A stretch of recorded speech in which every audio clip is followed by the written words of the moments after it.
Assalamu alaikum warahmatullahi ta'ala wa barakatuhu. Yau fa'idan da zan zo bayar shine Allahu. Allahu kasan ismullahi al-azim ne.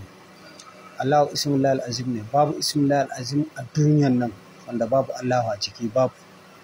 Kasan a mutane, a aljanu, wa'ansu a ciki su suka iya ismullahi al-azim.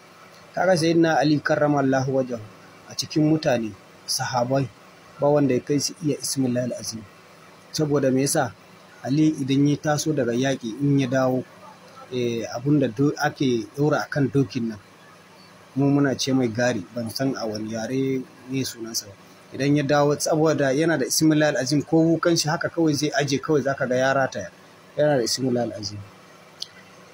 A aljanu Barahaya ibn Sasaya shi ma yana da ismullahi al-azim.